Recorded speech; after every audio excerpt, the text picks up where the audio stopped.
Hello, everyone, and welcome to today's episode.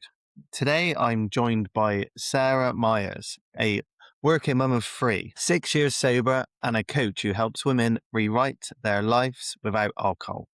She goes by the name of the Teetotal Mum, and I've been wanting to get her on for a while now because her perspective is one that I think is going to hit differently for a lot of dads listening. Because when a dad's stuck in that loop, there's a woman in his life who can see it clearer than he can. A partner, a mum, a sister, and Sarah's been on both sides of that. So, Sarah, welcome to the next chapter. Thank you so much for having me.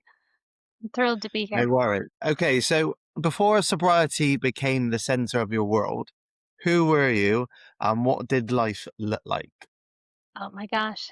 Um, I think I was the classic high functioning uh, woman. I worked full time. I've worked full time since I joined the Air Force at 18. So I was working and raising kids and handling all my responsibilities and, still exercising. I'm a runner, so still doing all of the things that I needed to do and showing up for everyone else. Um, but on the outside, I don't think anyone would have looked at me and said, "Oh my gosh, she's struggling," because it was just all, I managed everything so well. Internally, though, I was just a wreck, emotionally exhausted. I would feel like I was coming apart at the seams, but every day I was showing up and doing all the things that I needed to do. This is what I get so much from different people that I speak to, that it all looks fine on the outside, Yeah. but people never know or understand what's really going on behind closed doors, do they? Right, and I know that's one of the things that keeps people stuck in that cycle because they're still doing everything, so it can't be that bad, right? Yeah, they're normalizing it, exactly. Growing up, what was your relationship with alcohol like? Was it everywhere or did it creep up on you later? It definitely creeped up. So I grew up in a home without alcohol. My grandparents both drank, but they were very well to do, so they didn't drink until 5 o'clock, and then it was, you know, structured bridge parties, and they had a super fancy bar in their home, and so it looked to me like something that was, something to aspire to, if you will. My mom, on the other hand, never drank. She's never had a drop of alcohol in her life, and I found out as an adult that that was because of watching my grandmother drink so much. So I really wasn't exposed to it outside of visiting my grandparents until I became a teenager. And I mean, I'm a late 70s kid. I'm old. So we were latchkey kids, and I grew up in a small town, so we would leave in the morning and then go do whatever we wanted, which in high school was keg parties by the river and, Strawberry Hill wine, and so I became exposed to it in high school, and I didn't drink a ton, I think as much as the other high school kids did. But when I joined the military, that was the next step because it was very prevalent in in the military, and and it was hard for me to gauge, like, am I drinking too much, because it felt like I was drinking the same as everyone else, Mhm. so. Mm. So it was normalized in the military. And Oh how yeah. old were you? How old were you then, Sarah, when you joined the military? I joined when I was 18 and I served for 8 years. So, Oh wow, okay. So when did you become a mum? Was that during that 8 years, or did that come no, after? I didn't. I had my son when I was 27, 26, 27. Oh, So I okay. kept up that, um, to answer your first question, it definitely creeped up, and it wasn't something that was, just like, bam, this is an issue. Um, it, and again, I had a hard time reconciling, you know, me wanting to admit to myself that I thought I had an issue, but also while I'm doing all of these things and I'm successful and I'm competent. But when I realized I was pregnant with my son, like, that was it. There was no more alcohol, and it was just a biological emotional shift. Like, that was it. Mhm. And so I didn't. I didn't drink again until after he was born, obviously, and then after I had enough breast milk stashed away so he could have a bottle, and it was like game on again. It's like I'd never quit. And so and that was actually an issue for me reconciling, that it was an issue, that it was a problem for me, because why could I quit so easily, and never think about it when I was becoming a mother. And then, after I'm no longer have this child in my body, then it's like, okay, game on. Somebody pass me the wine, give the kid a bottle. Yeah, I've heard this from other mothers as well. And they're pregnant and their child's inside them, it's not an option. They It's don't want to not an drink. option. That's right. But then when they have the child, obviously they're stressed. They've Then got a those lot on. cravings kick back, and that's what's so it took me so long to work through that, admitting that I this is a problem for me. Because before, the when we talk ourselves into things, it would be like, well, clearly I'm not addicted to it because I could quit so easily then. Mm. Why are these cravings so bad now? So Mm. So how long did this go on for then? Were you trying to moderate? I did. I Was mean, it? it went through. So my son and my daughter are 5 years apart, and in that time, my middle daughter, I have 3 kids. They're 5 years apart, and in that time, it definitely crept back up.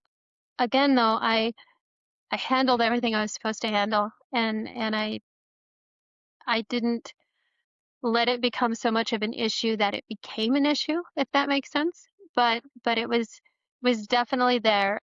Found out I was pregnant with my daughter, same thing. Like, that's it. And um it was just the cycle repeated, with her, and then my 3rd child as well.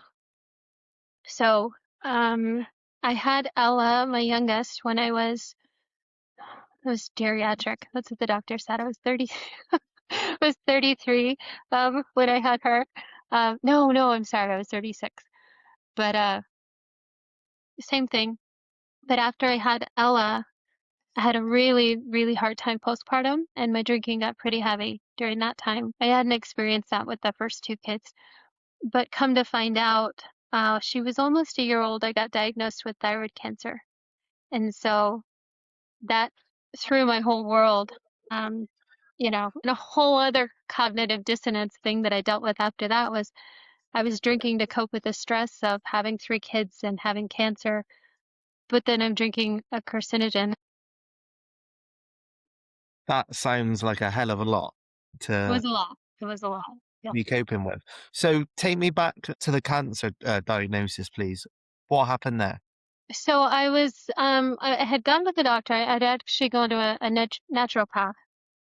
Mm, And I was again dealing with postpartum harder. It was harder for me than I had been with my previous 2. So she ran some tests and felt around in my neck and sent me for an ultrasound, and that's when they sent me for a biopsy because um my thyroid was enlarged. So mm, I actually still have it. I just had a surgery recently in March, again.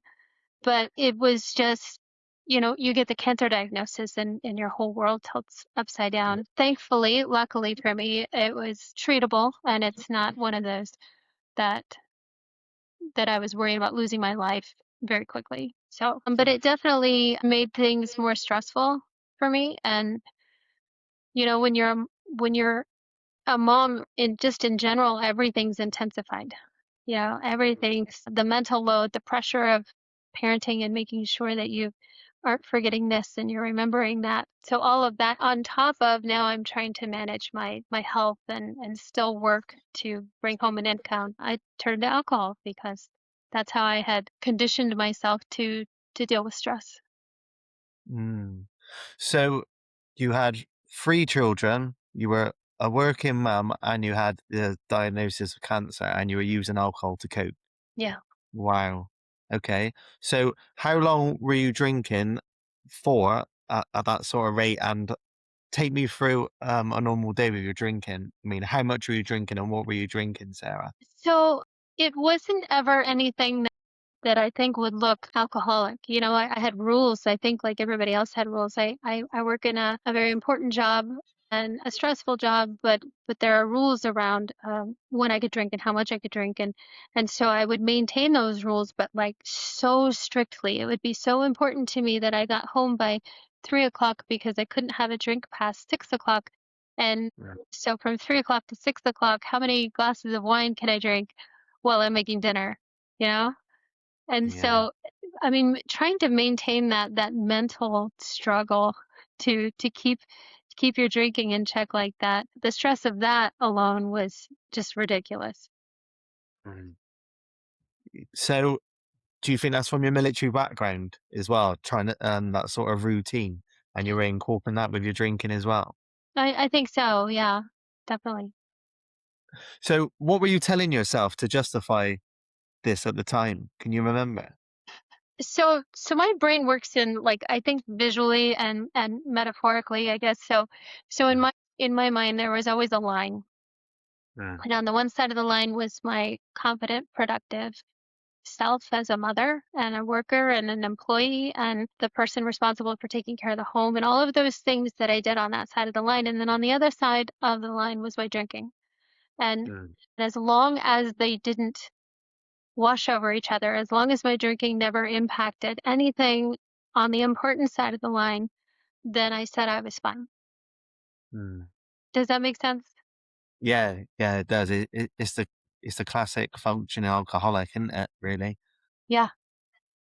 So, take me to a moment or a period where you knew something had to change. What was your rock bottom moment, or was it a series of rock bottoms? So I don't have a crazy rock bottom. And I'm so thankful for that every single day because my life could have gone sideways many, many times. But when I quit, my kids all have summer birthdays, so he had turned 11 and then my girls had turned 6 and 4. And I remember looking at him and thinking, "My gosh, when did he get that big?"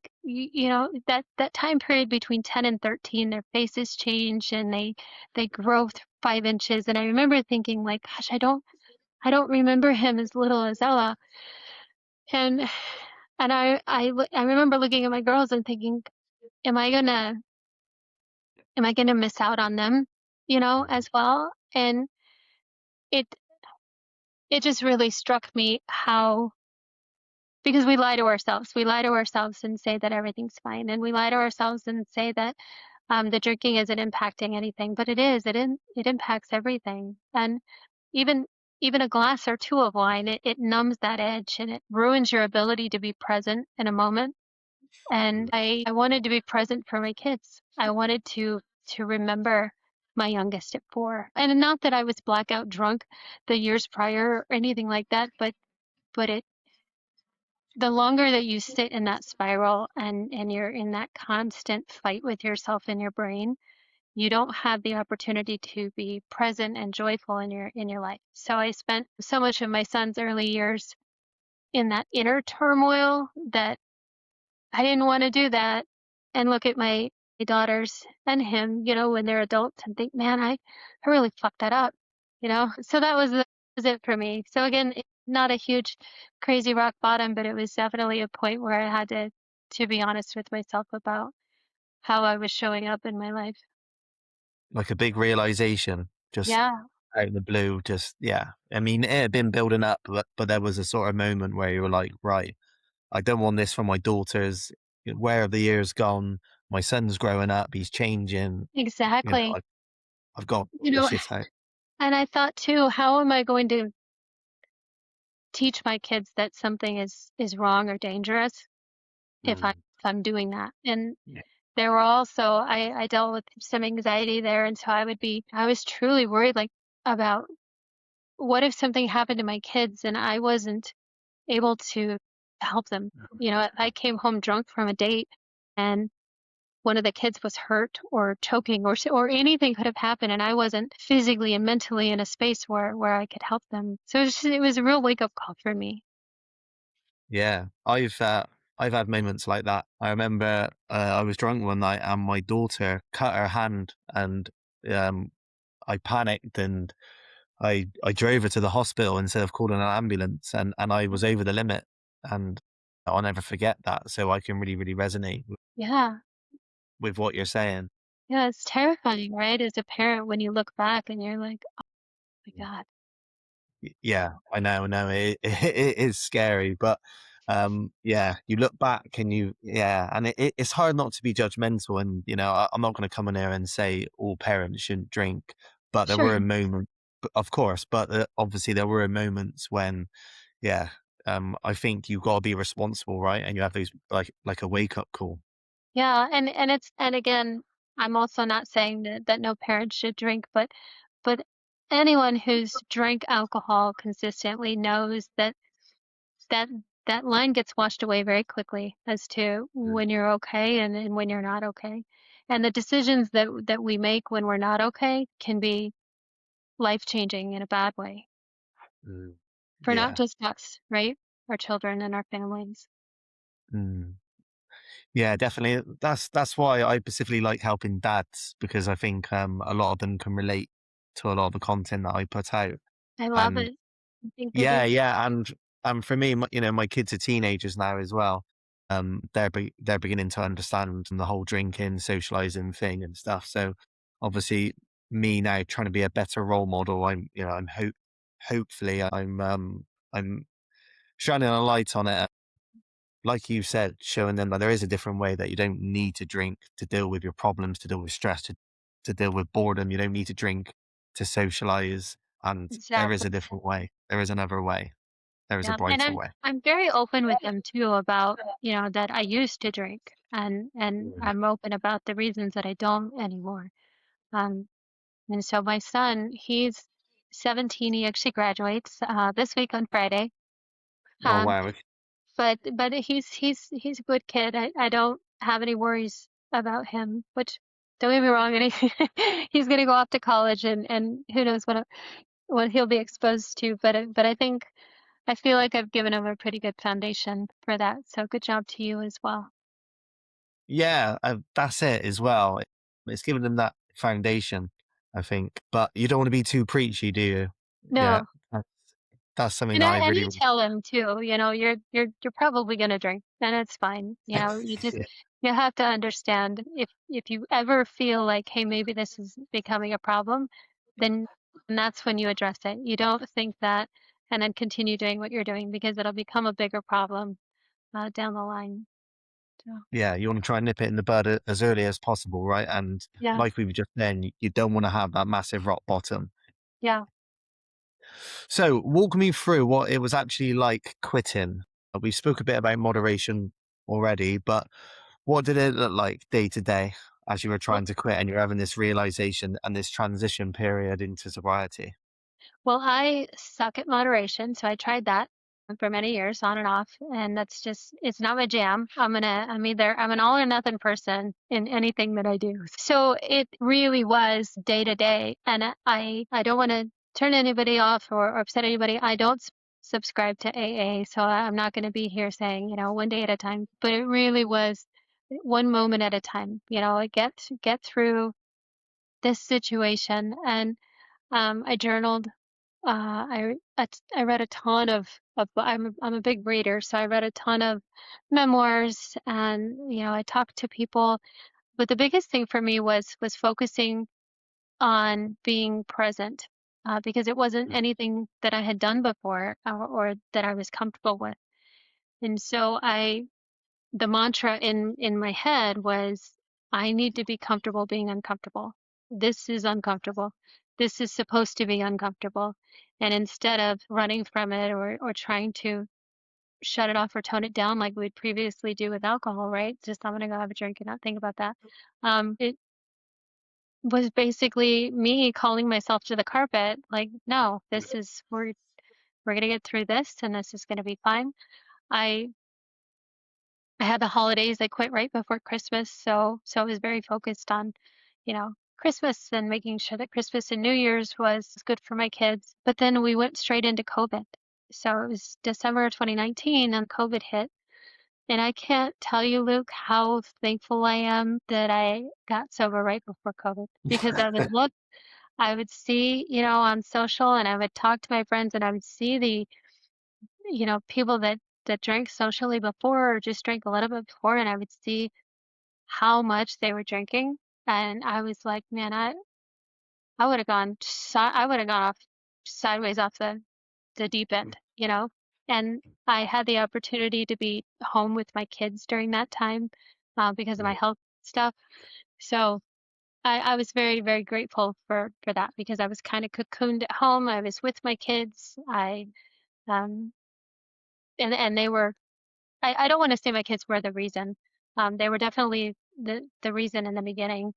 Um, Sobriety is something we have to do for ourselves eventually to make it, uh, not to make it stick, but to get to the point where that's who you are.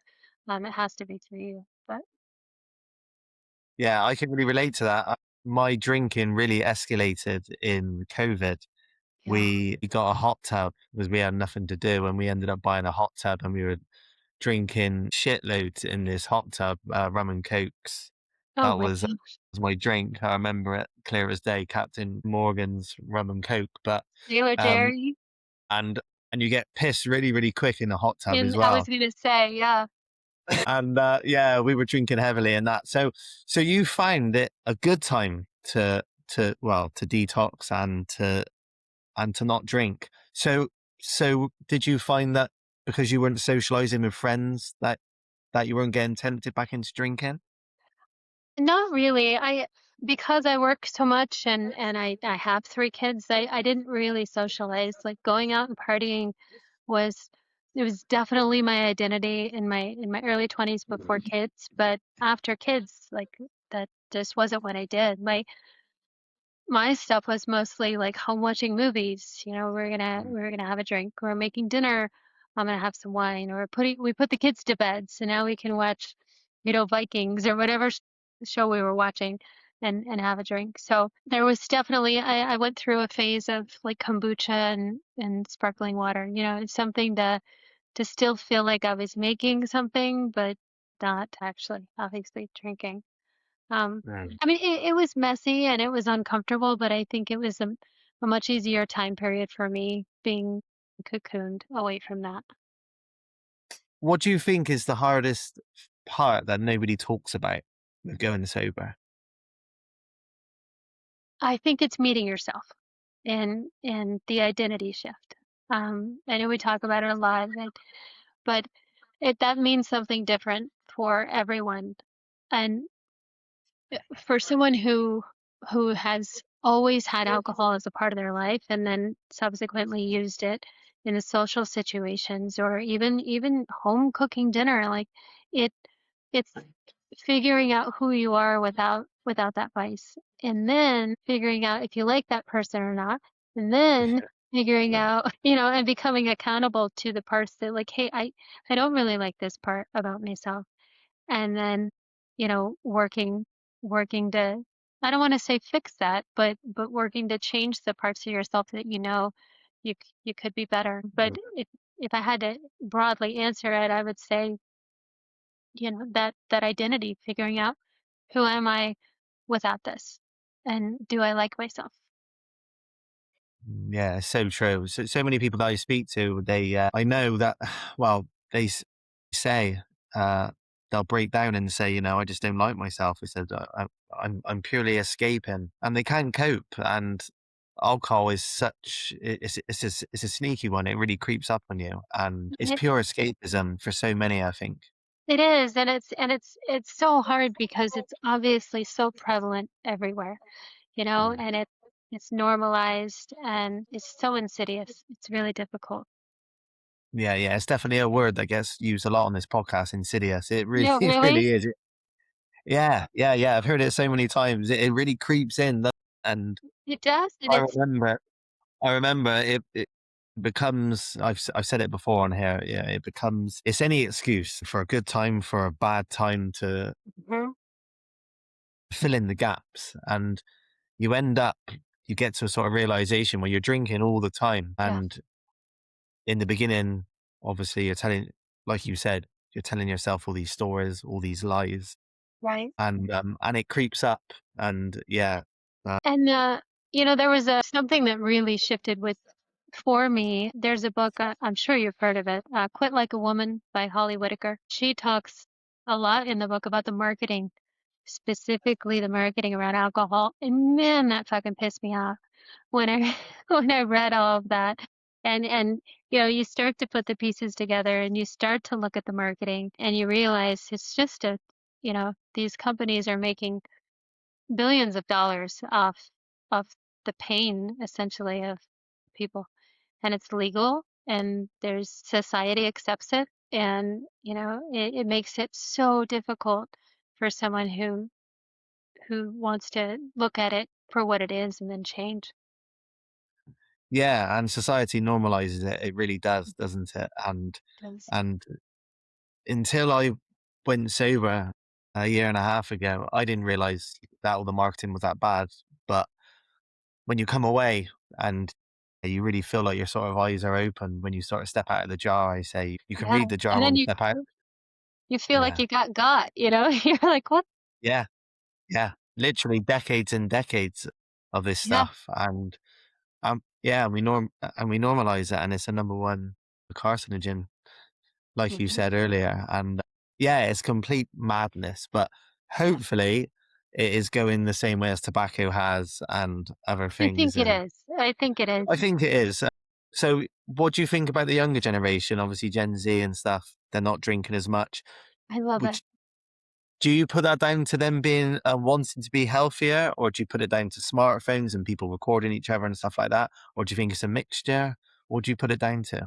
I think it's a mixture. I talked to my son, and I think that obviously my lifestyle and the things that he sees at home plays a role in it. But he's very health focused. He goes to the gym. He cares about his well being and his body, and I think that we can look at all the negatives of social media and the internet and all of these things because there are glaring negatives, but there's also the positive stuff that they see. They see the fitness influencers and the wellness influencers, and there's so much more information for them out there. When I was growing up, I didn't even have a phone. I certainly didn't have a computer. And so I didn't have access to a lot of the health and wellness information that's out there now. So I think I think it's a combination of that. Yeah, when I tell my kids that when I was their age, I didn't have a phone, they look at me like I'm a dinosaur. I love to tell my kids this story. I'll be standing in the kitchen making dinner, and all three of my kids are on their phones, and I'm like, "Do you know when I was a kid, there was a phone on the wall, and I had to go answer it, and then talk in front of everybody." They're like, "What are you talking about?" I'm like, "It's real. That's a real story." Yeah, I know, it's crazy, and I'll tell them that there was no internet, Yeah. and they're like, "What? What the hell did you used to do?" So, How so did you do funny. school? Yeah, how did you do anything? It's so funny. Yeah. So 6 years is a long time, Sarah. Yeah. In those early years, were there any moments where you nearly went back? And if so, what happened? I none that stick out to me. I'm sure that there were moments, but I'm really stubborn. And so once it was that click for me, so there was there was definitely really uncomfortable times, but every time I got through that uncomfortable time, it built confidence. And there's one thing, and we'll probably talk about it later, but every day one that we have, it makes us trust ourselves less, right? We lose our confidence, we lose our trust in ourselves, and that also invokes shame, right? So we go through these shame cycles of like, I can't even quit drinking, so tomorrow I'll try it again. And all of those failures, if we let them, can create a whole new reason that people drink, right?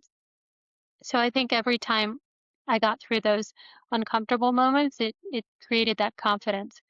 And I don't want to say I got addicted to the confidence, but I realized, man, this feels way better than that ever felt. The belief that I have in myself, the trust that I have in myself, the respect that I gained for myself felt way better than drinking ever did.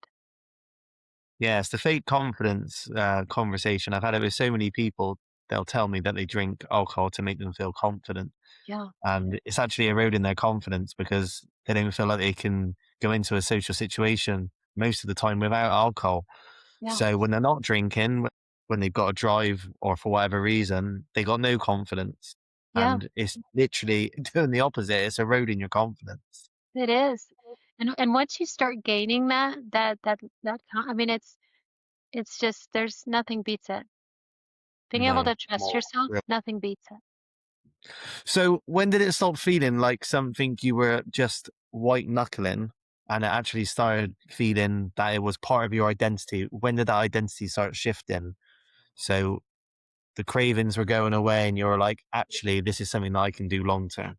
Yeah, I want to say that first 2 years because I had gone previously. Obviously, I had gone years before when I was pregnant and then early nursing times. So it was getting past I guess my longest stint and just feeling confident. I don't know that there was a day or a time or anything that I could pinpoint, but eventually it just became I looked around and my life was so much better, so much more peaceful. And don't get me wrong, like I still, had marriage issues and I still had work issues and I still had all of the things that we deal with all the time, but looking around and realizing that I still had all of those things, but I was handling them and that I was handling them. I wasn't hiding behind, a glass of Chardonnay. It's just like that. So probably about 2 years, I think.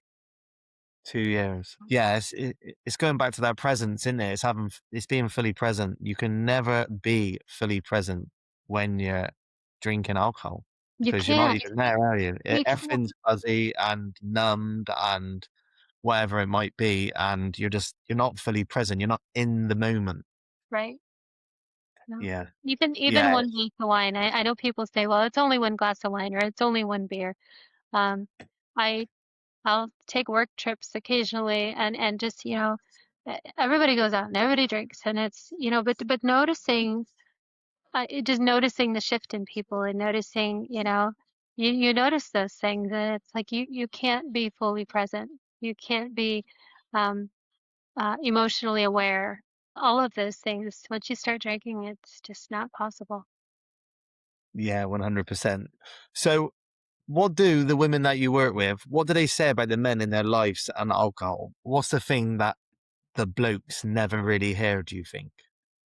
I don't think the men realize how much women just want presence and they Mm, just want connection. Alcohol causes such a disconnect within ourselves. mhm. And that creates a disconnect. We can't be connected with other people if we're not connected with ourselves. And so the lack of presence and the disconnect is so glaring to a partner. And it's an emotional thing. So it's, even if your partner comes home and they help with dinner and they help with the kids, but they have a couple of drinks and you know that they're checked out and it's insidious. I'm going to use that word again. It's so insidious because again, it's hard to pinpoint. You can't say, well, you just didn't talk to me the way that I wanted to be spoken to, or I don't feel connected. Men that I don't know if it is to you, but most men, the men that I had in my life, that's Greek to them. If I say I don't feel connected, they're like, "What does that mean? Like, quantify that for me." And Yeah. I'm like, it's hard to truly understand unless both people are sober and then paying attention to the changes when they drink.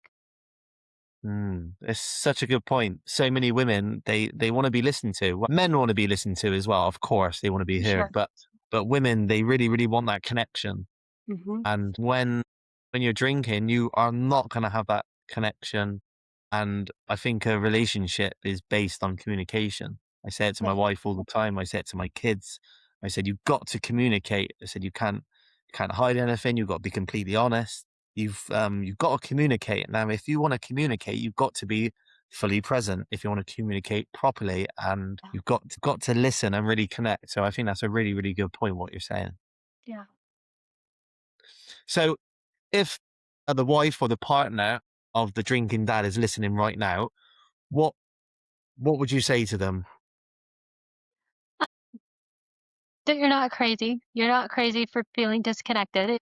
It's very difficult to be able to convey how that feels to Mm. somebody who's drinking. And I would also say to be empathetic because it's it's a difficult addiction to overcome, and it takes somebody who wants to be who's willing to look inside and focus on that. So I would say, you know, unless it's an abusive situation, and if it's a relationship they want to change or keep, I would ask them to be empathetic and be patient, but also stand your ground and don't betray yourself and what you're feeling to extend help if they're not going to accept it. Mm. For any working parents, then, Sarah, that are listening, someone might be listening to this and they say that they can't take any time off to focus on getting sober. What does a practical day to day of early sobriety actually look like to them? So, focusing on, for me initially in the very beginning, because I'm a working mom of three and I didn't get any time off. I remember there were times though, Luke, that it was dark enough for me that I felt like, man, I need to go away for 30 days. And I can't go away for 30 days. And so I just kept showing up. But in the very, very early time, it was just small practical things. I protected my sleep. I focused I started paying attention to my body in terms of like, how did 6 hours of sleep feel versus how did 8 hours of sleep feel? Things that when I was drinking, I never considered, and focusing on the eating consistently and eating healthy foods and nourishing my body. So it was very physical focused in the beginning, trying to figure out how does my body feel physically without alcohol. And then Mhm. again, I was sober during COVID, so if we did go anywhere and I needed to leave early, I would just leave early. Like I didn't owe anybody an explanation. That was a big thing for me in the beginning. I didn't talk about it much. I had a couple of friends that were also quitting at the same time, so we talked about it. But as far as like out in my social circles, I didn't owe anybody an explanation for what I was doing. And I kept that kind of close to my heart. But another big one, I've got a little neurodivergent household here, so reducing stimulation, reducing things that if I knew it was going to stress me out and I could get out of it, then I got out of it. Like I'm not going to put myself in that situation. Mhm. Yeah, it's going back to being self-aware, I think. So Yeah, many of these things, it's being self-aware but it's doing the work as well, whether that's listening to the podcasts, whether that's reading the books like you mentioned earlier. It sounds like you had a big personal development journey I in did. this period. I did. And I'm so grateful for it. Mm. Which, Yeah. I don't know. People sometimes ask like, well, if you could go back and change anything, would you change anything? And I wouldn't. Not with my journey because it made me who I am today, and I'm really proud of who I am today. So when those cravings hit, kids are screaming, work's been a nightmare. What do you actually do? What would your tips and techniques for my listeners be? So then or now? Well, both. We can do early sobriety and we can do now if it's Yeah. changed at all. So in the beginning, I snacked when I wanted, and like I said, I would Mm, have I really, really like kombucha. So kombucha was a thing for me, and I would go to bed. I would go to bed early. I would sign the kids off to the adult in charge that wasn't me, and I would go to mm, sleep. That was my go-to in the very beginning. Able to do that now. I would love to do that now, but things have changed a bit, so it's it's just me. Um, but I've gotten very, very good at regulating my emotions, and which again is something I'm very grateful for with the journey. And so they call it mm, my Sarah size. I'll take a big deep breath and think about, okay, what's what's the next thing that I need to happen right now? Whether mm. that's I need you to clear the table or I need you to go brush your teeth. So I get very not stern, but very specific about what I need. Intentional. Intentional, thank you. I couldn't find the words, but I get very intentional, and that helps me, you know. stay organized and run the nighttime routine in a way that everybody's good, nobody's freaking out, with 3 kids, and really my son, he comes out of his room, like, twice a day, so I guess it's 2 kids now. He's a teenager. Yeah, I think routine's so important Yeah. and having that structure, because when you're drinking and you're chasing your tail, you're behind in the day, it's chaos, isn't it? I mean, It is. you're in fight or flight all the time. How the hell are you going to regulate your nervous system? How the hell are you going to stay on top of things? You're not, are you? Yeah. And that's something I think that that was helpful is we've always had kind of the same nighttime routine. We eat dinner together as a family. And then, so everybody kind of knows how the nighttime routine goes, but it's nice. The dinner is a family thing. I know that's not relevant to the podcast, but that's something that I think is fantastic. Yeah, it is. Yeah. We've actually been working on our house recently here in the Isle of Man, and downstairs has been working on it, and we haven't been able to sit down as a family and have our evening meal. But recently we have, and it's really, really nice to have Yeah. a chat with the kids, see how their day's gone, ask different questions that we wouldn't normally get to. Yeah. Because you know yourself, when they get to teenagers, when they get older, they're hardly ever around really. Yeah. It's They're like, creating their own lives, aren't they? They're going off and doing their thing. But it's yeah. been really, really nice. Only the last few days, and me and my wife will always say, "Oh, this is really nice." So yeah, having that time with them in that evening routine is really important, like you said. Yeah, and I still loop. I have moments where I'll sit around and I'm like, I am so grateful that Mm, that I'm that I'm here, that I'm present in this, and that this is this is my space. mm. So I don't So think that ever goes away. The gratefulness for it, the gratitude. the gratitude, yeah. So some of the techniques that help you now, then, Sarah, you've mentioned journaling. Do you do any meditation? You said before that you were a runner, so obviously exercise is a big part of your routine. Obviously, books and podcasts, self development and stuff. So, do you do a mixture of all of them? I would say a mixture of all of them. I don't really journal anymore. I would love to meditate if my brain could quiet down for enough time. I keep saying that that's something I'm gonna learn how to do and focus on doing. But really, it's running and taking care of all the things. That's my jam.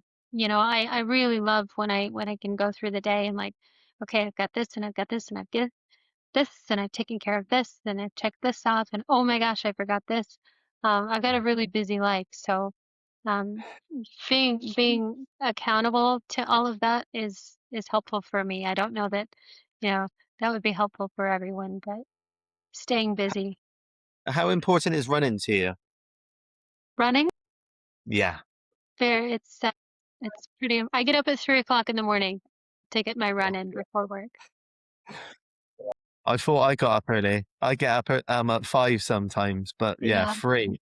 So you get up. So you get up at 3 in the morning to go running early before your kids get up.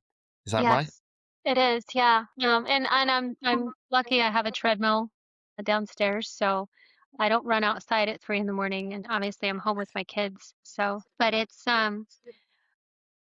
pretty important in my life. It's been very good for my mental health. It's been, very good for my physical health, but it's another one of those things similar to sobriety in that I'm really proud of the progress that I've made. I'm proud of what I'm able to do.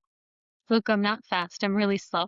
But for me, when I compare stats, I compare my stats to my stats. I'm not looking, if you put me out there in a group of runners, I'd be like towards the back. But I'm proud of what I've accomplished with my body and myself.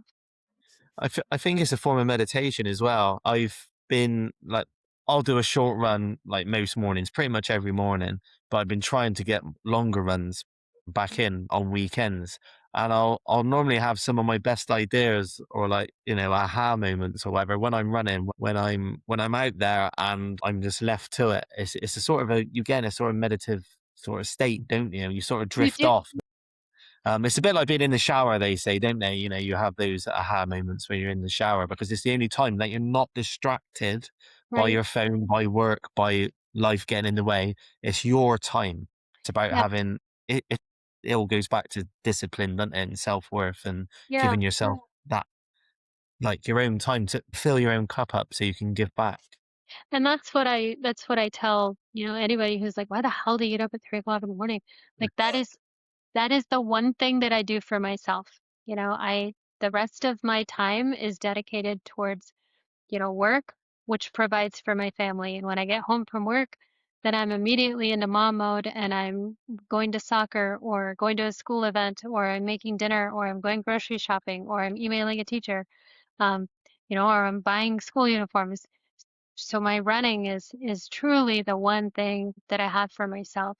And there was a time that I think I thought about drinking like that. Like, this is what I do for myself. This is what I do. So I think to any mom or dad out there that's struggling, finding, you don't have to give up things for yourself, but finding a better and a healthier outlet is what you need to do. Yeah, you need to fill the void. Many We all many have people yeah. many people have said to me, "Luke, everyone needs a vice, and mine is alcohol." And I've said to them, I said, I agree with you 100%. However, it hasn't got to be alcohol. It could be a healthier option. It could be so Yeah, many different things. You haven't got to keep on doing this thing just because you've been doing it for decades. Doesn't exactly. mean you've got to do it. You've got to do it for another decade, another 2 decades. Right. So you just got to change. You got Yeah. that obsession. You can you can flip it. So yeah, yeah, it's a tough one, and so many people are just stuck in these habit loops, aren't they? And They they are. and they Yeah. can't break free, and they feel that alcohol is just their identity, and they're so scared they can't imagine a life without it because they built up such an identity around it. Yeah. And I know for me, one of the questions that I had to ask myself was, when I was in I guess the beginning of the end of my drinking was, why don't I love myself enough to change this? I know it's hurting. I know it's not good for me. It's damaging my self-worth, it's damaging my physical body, it's damaging my marriage. You know, why don't I love myself enough to change? And so that was a big question that I had to sit with and kind of go, "Oh, I have to work on that." Mm. Yeah, it's definitely a question that all of us who go sober has got to ask, and yeah, it's about discovering who you really are and learning to love yourself again. And I think a big thing that holds a lot of people back is they don't want to change enough to do it, and they'd rather just stay in their comfort zone and just carry on living that Yeah. same life. And yeah, it always goes back to the whole identity thing, doesn't it? It It's does. um it's a really, really big part of sobriety. They're so afraid, and myself included. I was in that as well. So afraid of how uncomfortable quitting is, because quitting's uncomfortable. Changing anything in our lives is uncomfortable. The discomfort of sitting in the drinking is far greater than the discomfort of getting sober and of quitting. It's far more painful and far harder to sit in that spot than it is to claw over to this spot. Mm. Mm. And I always say to people, give it a go. What have you got to lose? Yeah. Just I know a lot of people do dry January, stock October over here in the UK, but I always say I don't think that's long enough. They should do at least 3 months really to really feel the benefits. I felt true benefits after 3 months. I remember 6 months was another one, and I still feel like I'm sort of riding the pink cloud, and I do. I do get anxious sometimes thinking, God, is this energy going to go away? Because I feel like I got so much more energy now to It get will. things done. And I'm so much It more will. productive as well all the time. Yeah, yeah. And so it's so much more helpful, even, and I would say to people that are struggling and they're like, well, I do a month or I do 3 months or I do 6 months and then I went back. Every single day one is a lesson, whether you have another day one after 3 months or 6 months. Like, at least for me, when I would go those time periods and then I would go back to drinking, it it felt ickier, because I had all of that that experience and that knowledge under my belt. So every time I went back, I was like, "Man, this why am I doing this? This is really shitty." Yeah. Yeah, you learn something else each time, don't you? Yeah, for sure. Yeah, and you're building that muscle. So long sobriety, like long-term sobriety, Sarah, what surprised you the most about it? Uh, Is there anything is there anything that you didn't expect? I think just how much more I love myself, and how much more peaceful my life is. And I've always been high functioning. I've always taken care, like I said, of all of the things. I do all of the things, but how confident I am in how competent I am. And I didn't expect that. Because I didn't know that that was the end game, or the end result. But it's not perfect by any means. I make mistakes all the time, but I think my nervous system isn't constantly swinging back and forth, and I'm not in that fight or flight anymore, and I'm not, you know, second guessing any decision I make. Because previously, when you're in that drinking mode, at least for me, I would second guess my decisions, and not be really confident in the things that I said or anything like that. And so I think it's the confidence, and the self-love that surprised me the most. Yeah, it's a really good point. It's a never-ending journey as well Mhm. because and you don't know what to expect, do you? So Yeah. I think you're more optimistic and obviously um other opportunities are gonna come and your life can go down this way or that way. But when you're drinking and you've been on that on that bloody treadmill for so Yeah. long, it's just the same shit all the time, isn't it? And All the things time never you just have blinders on, and you don't look around and see your own potential. yeah. It's the little things as well, just like the birds singing or the trees and stuff like that.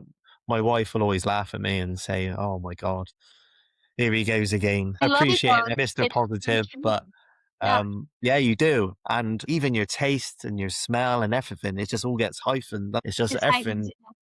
where you've been sedated for so long. And then, I know that sounds really, really full on, but you are really, when you're drinking a lot, that is exactly what you're doing. You're numbing Yeah, everything out.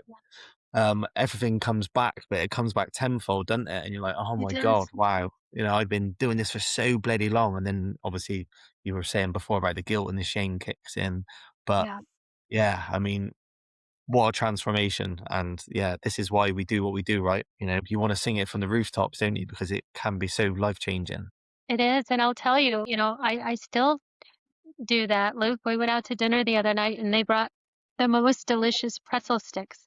And I remember looking around, and we were sitting at a high top in the bar area of the restaurant, and I was just so fucking grateful for the pretzel sticks.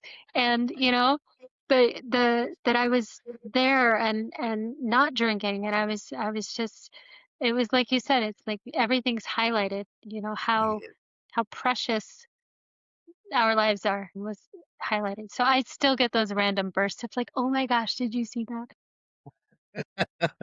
And that's 6 months down the 6 months, 6 years down the line as well. So yeah, Yeah. Yeah. for anyone listening that is worried about that pink cloud, then yeah, that's great to hear. Yeah. Absolutely brilliant. Yeah. So how has it changed you as a mum, would you say, Sarah? And what do your kids have now that they didn't before? I'm gonna go back to the presence. I've always been a very kind and loving parent, but I went through the motions more before, and now it's the the present version of me that's connecting with each child. And that's something, if we go back to the very beginning of our conversation, my my click moment, seeing my kids 11, 6, and 4, and realizing that I was parenting them all the same. I was going through the motions, and I was parenting them all the same, but they are three wildly different children that Mm. require different parenting, different communication, and they require a different version of me, and I wasn't giving that to them. I was loving and attentive, and I was going through the motions like a robot. And so now my kids each get the version of me that they need, can connect with them individually. Yeah, it was a really yeah, it is such a good point. Again, it goes back to presence, and it's that focus. You Yeah, can't focus. You cannot focus even with one beer, one glass of wine, like you said earlier. you can't. When you're drinking, it really is as simple as that. Yeah. If you could go back then, Sarah, and speak to your younger version of yourself, what would you tell her? Oh, I would tell her to keep going. I would tell her to keep going and to keep trying because, again, every day one kicks you down, right? And you lose faith in yourself. And I would tell her it's not her fault and there's nothing to be ashamed of. For so many years, I think it's just been the last few years that alcohol has really been in the spotlight.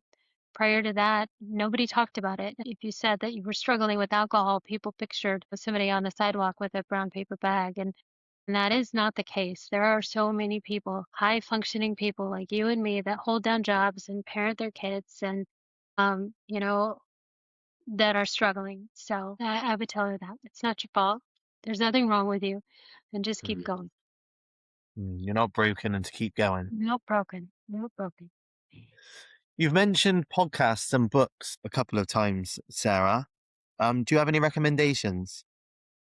Oh my gosh.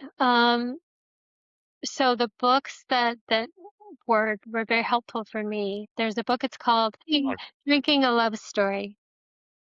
Okay. Have you heard of that one? Yeah, yeah, yeah. Yeah, I have, yeah. Who's that by? Do you Carolyn know? Knapp, I believe. Oh, okay. Yeah. And she's Cool. she's passed away. She wrote the book is pretty old, but it's a heartbreaking memoir.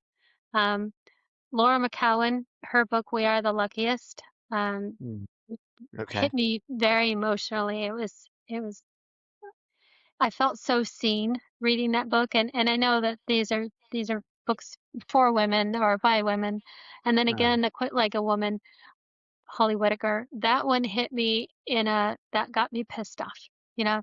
That one made me realize I'd been fucking had all this time by the marketers. After more. Yeah, yeah. Yeah, so and, gosh, I have so many. Those are the ones that come to my mind, though. Yeah, yeah. Books have been really, really transformational for me. I listen to a lot of audiobooks as well, with not having time to read or whatever. But yeah, and you said earlier something that it's really important. Social media gets such a bad rap, but I think so many pages on Instagram, like you've just said, the sober community now is really, really booming, is thriving. Yeah, You didn't have that 5, 10 years ago, did you? But it's no, really, really changed, and it's a really, really positive thing. But it does get such a bad rap, social media, doesn't it? it But does, there's yeah, so and many good things about it. right about when I quit, I think that's when Laura McCowan and Holly Whitaker, they were teamed up with their sober program, and they were really transformational for me. I know they've since um, gone to separate ventures, but I was lucky to have them out in social media and followed along with what they put out. Which is what I want to I don't aspire to ever get to that level, I don't have time for that, but if I could reach one mom, or one dad or one person and help them, that's enough for me. So finally, Sarah, what does the next chapter look like for you, and where can people find you? Like, I really I just want to help that one person. I'm not trying.